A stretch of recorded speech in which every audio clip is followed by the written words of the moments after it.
अस्सलाम वालेकुम नाजरीन, खबर और हक़ाइक़ के साथ मैं हूं उमर खत्ताब। कौमी एहतसाब ब्यूरो नैब ने अल अज़ीज़िया स्टील मिल और फ्लैगशिप रेफरेंसेस पर एहतसाब अदालत का फैसला इस्लामाबाद हाई कोर्ट में चैलेंज कर दिया है। ख्याल रहे कि गुज़श्ता बरस 24 दिसंबर को इस्लामाबाद की एहतसाब अदालत ने नवाज शरीफ को नैब की जानिब से दायर फ्लैगशिप रेफरेंस में बरी कर दिया था, जबकि अल अज़ीज़िया रेफरेंस में 7 साल कैद की सज़ा सुनाई थी। नैब ने फ्लैगशिप रेफरेंस में नवाज शरीफ की बरीयत और अल अज़ीज़िया रेफरेंस में 7 साल कैद की सज़ा को इस्लामाबाद हाई कोर्ट में चैलेंज करने का फैसला किया था। ताहम आज 2 जनवरी को नैब प्रोसिक्यूटर की जानिब से इस्लामाबाद हाई कोर्ट में दरख्वास्त जमा करवाई, जिसमें मौक़िफ़ इख्तियार किया गया कि इस्तग़ासा ने फ्लैगशिप रेफरेंस में नवाज शरीफ की करप्शन के ठोस शवाहिद पेश किए हैं। नैब का अपनी दरख्वास्त में ये कहना था। इस पर बात करने के लिए अभी हमें ज्वाइन किया है वकास अजीज साहब ने, जो कि एंकर पर्सन हैं और तज्ज़ियाकार हैं। सर अस्सलाम वालेकुम। वालेकुम सलाम जनाब। सर कैसे हैं आप? अल्लाह का शुक्र है। सर नवाज शरीफ के बाद नैब ने भी अल अज़ीज़िया जो रेफरेंस है उसके फैसले को चैलेंज कर दिया है, इस पे आप क्या कहेंगे? चैलेंज तो उन्होंने पनामा के फैसले को भी किया था, एवन फील्ड रेफरेंस केस के हवाले से भी किया था। चैलेंज करने से क्या होता है? बेसिकली ये नवाज शरीफ साहब को क्लीन चिट दी जा रही है, ड्राई क्लीन किया जा रहा है। ये जो कहा जाता था कि जनरल मुशर्रफ ने नैब को ड्राई क्लीन करने के लिए बनाया था, आपने जो उसके दुश्मन सियासतदान थे उनके खिलाफ बनाया था और फिर बाद में ये सियासतदानों की लॉन्ड्री बन गई है। ये बिल्कुल ठीक बात है, ये लॉन्ड्री बन चुकी है। और इस वक्त जो सूरत हाल है उसमें नवाज शरीफ साहब इतनी जल्दी तो खैर उनको बेल नहीं मिलने वाली, थोड़ा सा टाइम लेंगे, क्योंकि अब खुलकर इस पे बात होना शुरू हो गई है। तनकीद हो रही है अब इस बात पे कि नवाज शरीफ को पहले भी सजा सुनाई गई और उसके बाद फिर उन्हें जो है वो बेल दे दी गई। तो ऐसे ही जनाब मामलात अब जो है वो देखने में आ रहे हैं। तो कुछ अरसा लगेगा, उसके बाद बेल हो जाएगी और फिर पाकिस्तान में उन्होंने रह के क्या करना है? सारी जिंदगी उन्होंने बना ली अपनी औलाद की, अपनी 7 नस्लों की। बात यह है कि सिस्टम हमारे यहाँ जिसके ऊपर उंगलियां उठाई जाती हैं, और उंगलियां उठाने वाले वो होते हैं जब वो इक़्तिदार की राहदारी से बाहर होते हैं। जैसे ही उस राहदारी में वो कदम रखते हैं तो उनको पर लग जाते हैं और वो फिर कदम जमीन पर नहीं टिकते, वो डायरेक्ट उनका ताल्लुक फिर आसमान से जुड़ जाता है और फिर उन्हें नीचे सब कुछ बोने नजर आना शुरू हो जाते हैं। सो ये सिस्टम ऐसा ही है, ये ऐसे ही चलता रहेगा। अच्छा, आज खुर्रमशीर जमान साहब ने, जो कि रुकन सिंध असम्बली, उन्होंने एक प्रेस कॉन्फ्रेंस की है और उन्होंने आज फिर कहा है कि वज़ीर आला सिंध 20 से 25 रोज़ में मुस्ताफ़ी हो जाएंगे। इसमें कितनी सदाकत नज़र आती है? और ये भी खबरें गर्दिश कर रही थी कि जो PTI है वो सरगर्म है पीपल्स पार्टी की हुकूमत गिराने में। देखिए जी, वज़ीर आला सिंध के खिलाफ PTI की जो तहरीक इल्तवा थी वो तो कल हो गई थी मुस्तरद असम्बली से, ठीक है जी। अब ये आईनी और कानूनी रास्ता था। अब दूसरा तरीकाकार ये है कि पाकिस्तान तहरीक इंसाफ एक मजबूत एक्टिव वर्किंग अपोजिशन के तौर पर सामने आए सिंध में और काम के हवाले से दबाव डाले, इनकी गलतियों को सामने लेकर आए। सिर्फ करप्शन की जो इनकी एक गेम है उसके जरिए तो जो है ये नहीं कर सकेंगे। तो इसमें ये एक अच्छी स्ट्रेटेजी है।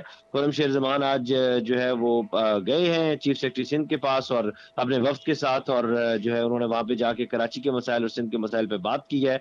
और चीफ सेक्रेटरी ने उन्हें यकीन दहानी कराई है कि मतलूबा जो महकमे हैं, जिसमें सफाई का मसला है, जिसमें पानी का मसला है, उन्होंने जो शिकायत सेल बना हुआ है वज़ीर आला हाउस में, उसका भी जिक्र किया है कि वहाँ पे जो शिकायत हैं उन पर कार्रवाई नहीं की गई। जी, मैं उसी तरफ आ रहा था कि वो मुतल्लिका सेक्रेटरीज को जो है वो नोटिस भी जारी करेंगे। और साथ में उन्होंने वज़ीर आला सिंध से पूछा अभी कि जनाब जो आपने शिकायत सेल बनाया था उसने क्या काम किया है। तो ये इस तरह की अपोजिशन जो एक हेल्दी अपोजिशन है, क्योंकि ये अवाम के मफाद के काम है, इस पे अगर वो बात करेंगे तो फिर सिंध की जो अवाम है वो नेक्स्ट टाइम इन्हें मुंतखब करेगी। ठीक है, आज फवाद चौधरी साहब ने बयान दिया है कि जो हम ECL की रिपोर्ट है उसको रिव्यू के लिए कमेटी को हम भेजेंगे। तो इस पर नफीसा शाह ने भी एक रद्द-ए-अमल दिया। उन्होंने कहा कि हारे हुए जवारी की तरह इन्होंने प्रेस कॉन्फ्रेंस की, इस तरह उन्होंने तनकीद भी की और उन्होंने कहा कि सुप्रीम कोर्ट की हिदायत के बावजूद इन्होंने ECL के मामले पर नज़रसानी नहीं की है। देखिए, हारे जवारी वाली जो बात है उन्होंने इसलिए की है कि फवाद चौधरी ने सिंध का दौरा करना था, वहां पे जाके उन्होंने लोगों से मुलाकात करनी थी, जो भी गठस चोट था जिस हवाले से अब पीपल्स पार्टी और तहरीक इंसाफ का जो मैच है, मैं समझता हूँ कि वो फाइनल राउंड में दाखिल होने जा रहा है। तो उन्होंने तो उसको पॉइंट स्कोर किया, लेकिन वो नामालूम वजूहात की बिना पर ना जा सके। और जो अगर कोई वजूहात 1-2 बताई भी जा रही हैं अगर सामने, تو اس کو بھی سامنے رکھ لیں. تو بات یہ ہے کہ ریویو میں جانا اور پھر اس پہ بات ہونا یہ سب ایک الگ معاملہ ہے. معاملہ صرف یہ ہے، میں یہ سمجھتا ہوں عمر، کہ جی آپ نے ایک شخص کو کرپشن کے خلاف جو ہے آپ نے بات کی، آپ نے کہا کہ یہ شخص corrupt A B C X Y Z کوئی بھی ہو، ٹھیک ہے. تو آپ کیا ہی اچھا ہو کہ اس کی کرپشن کے ثبوت جو ہے وہ آن کیمرہ لے کر آئیں، 22 کروڑ عوام کو دکھائیں اور کہیں کہ اب عوام فیصلہ کرے کہ ہم اس کا کیا کریں. اور ظاہر سی بات ہے کہ جب جس عدالت میں آپ وہ ثبوت پیش کرتے ہیں، فیصلے سامنے آتے ہیں اور پھر وہ قانون کی تاریخی راہداریوں میں گم ہو جاتے ہیں، جیسا کہ پاناما کا ایک گم فیصلہ آیا، ایون فیلڈ ریفرنس کیس کا فیصلہ آیا، ابھی بھی جو فیصلہ آیا اس پہ مجھے تو حیرت اس بات کی ہے. ہم معزز عدلیہ کے فیصلوں کا احترام کرتے ہیں، جی پاکستان بالکل. کی سپریم کورٹ ہے اور ججمنٹس جو ہیں اس پہ بعد میں بات ہوتی ہیں، ان کے اپنے ہاں وکلا بھی کرتے ہیں، تو اسی طرح بات ہو رہی ہے. تو اس میں سے ایک مرحلہ یہ بھی ہے کہ فلیگ شپ ریفرنس جس کو بنیاد بنا کے وزیر اعظم کو ہٹایا گیا تھا اس سے بری کر دیا گیا ہے، اور العزیزیہ میں آپ نے منی ٹریل نہ جمع کروانے پر جو ہے آپ نے ان کو جو ہے سزا سنا دی ہے. تو یہ منی ٹریل والا جو معاملہ ہے، اور جس طرح آپ کہتے ہیں کہ نواز شریف صاحب نے جو ہے وہ العزیزیہ میں 97% جو فوائد ہیں وہ بطور گفٹ حاصل کیے ہیں، جی اور پھر اسی طرح زرداری صاحب بھی کہتے ہیں کہ اگر میرے خلاف یہ جو جعلی اکاؤنٹس کا کیس ہے یہ شروع ہوا اور اس میں اگر میرے اوپر یہ چارج لگایا گیا کہ میں نے پیسے جمع کرائے تو میرے پیسے ہیں، میری مرضی جمع. تو یہ ساری باتیں اور یہ سارا پریشر اس صورت میں سامنے آتا ہے جب آپ ان کے خلاف ٹھوس شواہد اور ثبوت لے کر سامنے نہ آئیں.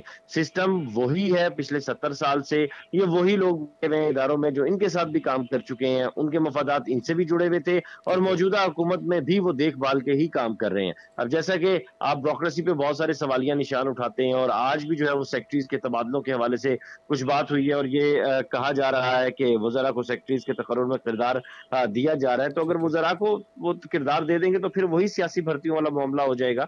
تو ایسی صورت میں بس یہ اب اقتدار کی لڑائی ہے اور اس کے علاوہ کچھ نہیں ہے، مفادات کی لڑائی بلکہ اچھا کہیں سر، زیادہ بہتر ہوگا. آخر میں سوال کروں گا آپ سے کہ آج چیئرمین نیب کی زیر صدارت ایگزیکٹو بورڈ کا اجلاس ہوا اور انہوں نے مزید انکوائریز کا جو ہے وہ حکم دیا ہے، منظوری دے دی ہے، جس میں شاہد خاقان عباسی کے خلاف بھی انہوں نے تحقیقات کا جو ہے وہ حکم بھی دیا ہے، منظوری بھی دی ہے.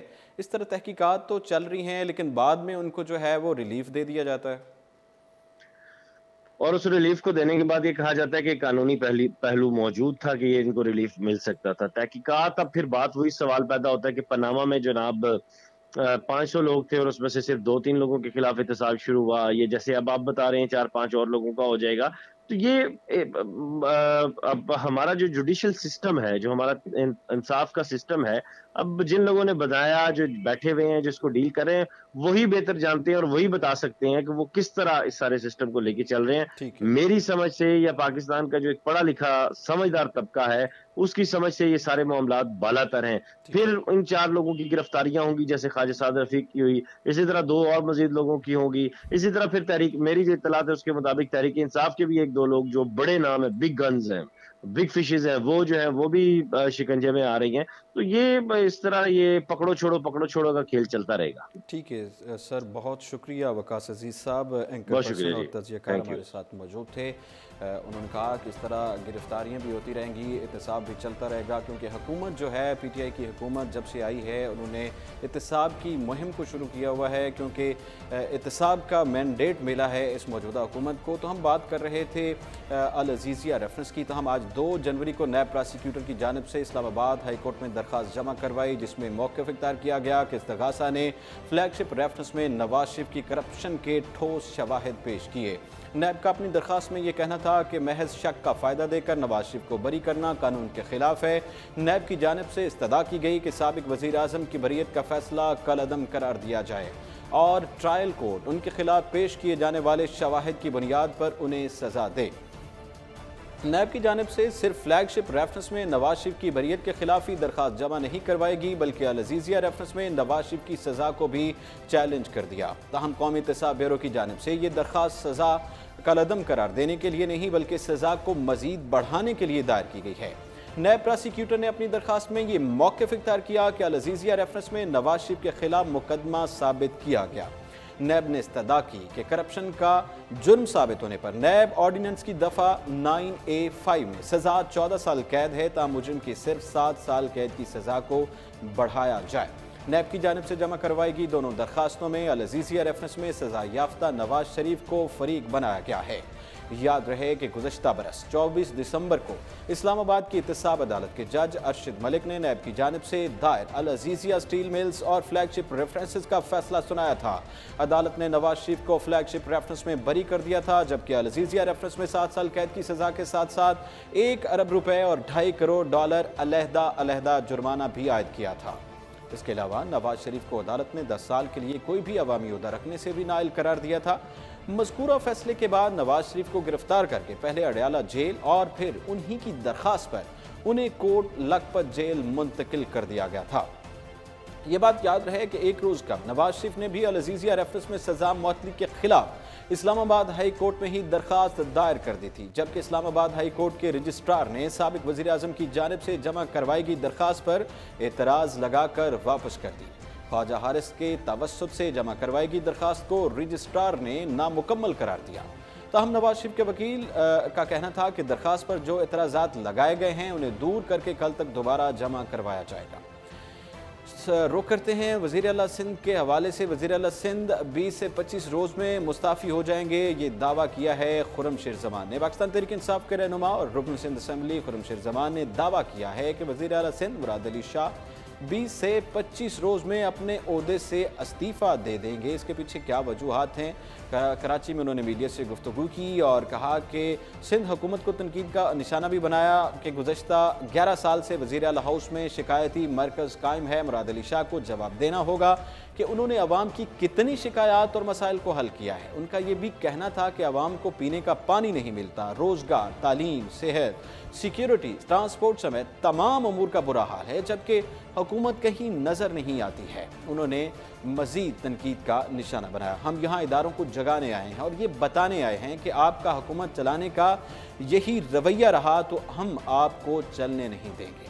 उन्होंने बताया कि वज़ीर आज़म पाकिस्तान ने सिटीज़न पोर्टल पाकिस्तान बनाया था, जिस पर सूबा सिंध के पोर्टल पर अब तक 18 से 20 हज़ार शिकायत मिली हैं। ताम सिंध हुकूमत ने इनमें से सिर्फ 900 शिकायत पर कार्रवाई की है। चीफ सेक्रेटरी सिंध से मुलाकात के हवाले से उनका कहना था कि हम कराची के मसाइल के हल के लिए चीफ सेक्रेटरी के पास आए थे। उनका कहना था कि सियासी इख्तलाफ अपनी जगह, अवाम के मसाइल मिलकर हल करना चाहते हैं, ये कहना था उनका। वज़ीर आला सिंध को तनकीद का निशाना बनाते हुए मजीद उन्होंने कहा कि दूध की रखवाली के लिए बिल्ले को नहीं बिठाया जा सकता।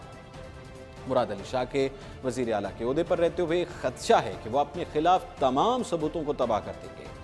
जाली अकाउंट्स केस के हवाले से बात करें, हुकूमत का तमाम अफराद के नाम फौरी ECL से ना निकालने का फैसला किया गया है। वफाकी हुकूमत ने एग्जिट कंट्रोल लिस्ट ECL में शामिल किए गए 172 अफराद के नाम फौरी तौर पर फहरिस्त से ना निकालने का फैसला कर लिया है। वज़ीर आज़म इमरान खान की ज़ेर सदारत वफाकी काबीना के इजलास के दौरान ECL में शामिल किए गए 172 अफराद के नामों का जायज़ा लिया गया। इस मौके पर वज़ीर मुमलिकत बराए दाखिला शहरियार आफरीदी और कानूनी माहिरीन की जानिब से वज़ीर आज़म को ब्रीफिंग दी गई। ज़राए के मुताबिक वफाकी काबीना ने ECL में शामिल अफराद के फर्दन मुकदमात का जायज़ा लेने और फौरी तौर पर तमाम अफराद का नाम ECL से ना निकालने का फैसला किया है।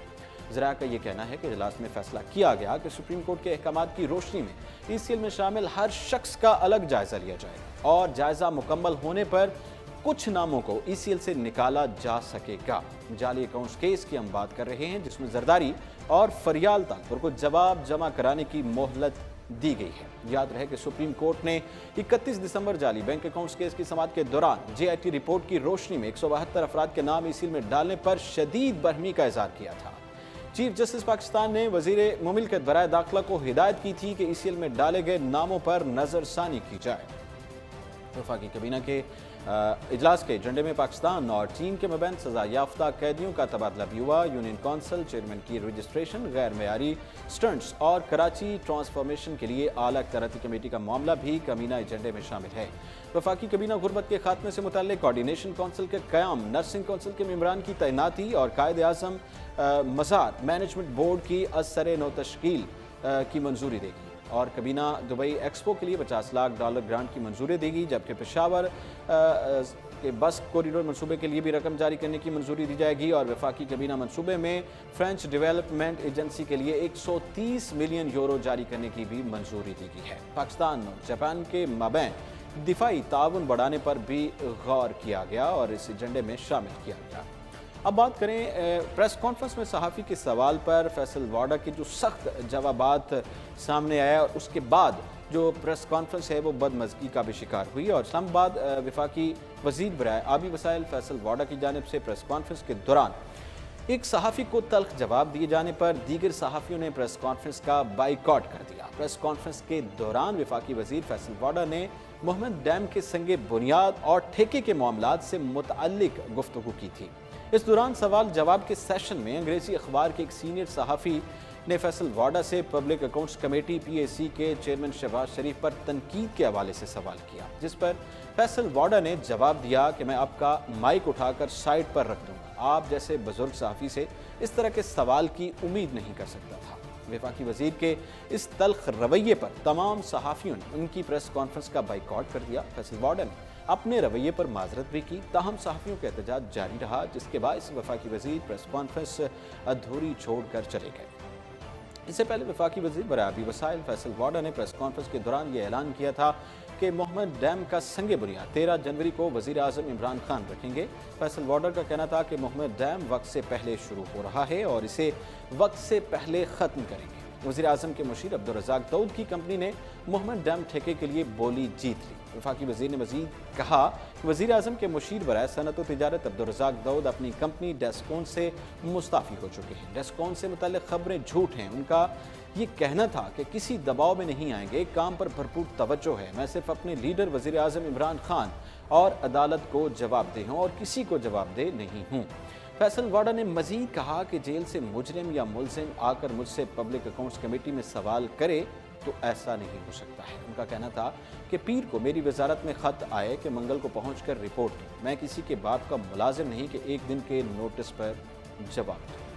नाज़रीन, ये था आज का प्रोग्राम और इसके साथ ही उमर खताब को इजाज़त दीजिए और आप रहिए उर्दू पॉइंट के साथ।